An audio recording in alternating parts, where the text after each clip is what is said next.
This is Chris Orser Landscaping. What we're going to talk about today is drainage behind a retaining wall. If you're interested in having any type of retaining wall done, it's very important, actually crucial, to have the the proper drainage techniques installed behind the retaining wall.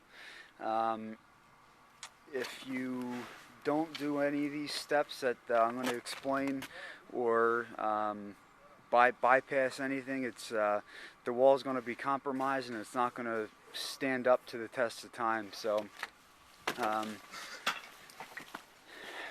what needs to happen behind the retaining wall essentially is to have a drainage pipe that runs along the bottom of the wall, and this pipe here, as you can see as we pan over here, the guys at this point buried it with stone, but that black pipe runs all along the bottom of the wall to the beginning, and it's a perforated pipe. So what happens is when the water comes down, it enters the pipe and exits out to the street.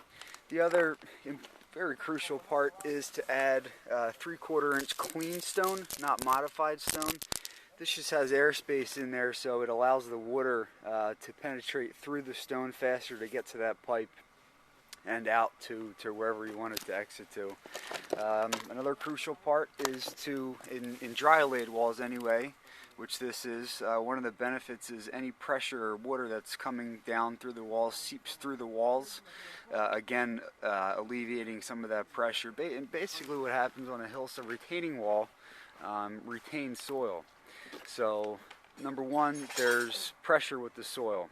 Number two, when it rains, there's added pressure with the water. So you want to alleviate that pressure behind the retaining wall. And at Chris Orser Landscaping, we take every precaution, every technique that you are supposed to take and that is standard in doing this. There's also a layer of geotextile fabric here that separates the stone and the soil, and what that does is it eliminates any stone, drainage stone, from migrating into the soil.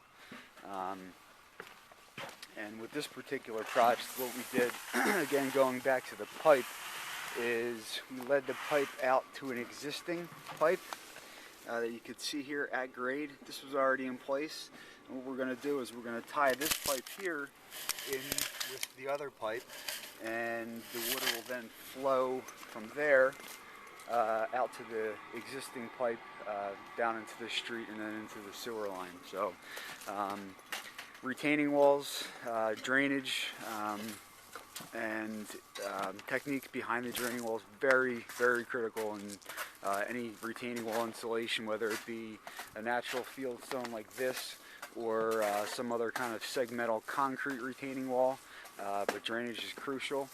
If you need more information, you can get a hold of Chris Orser Landscaping at 215-249-1236, or you can visit us on the website at orserlandscaping.com. That's ORSER landscaping.com.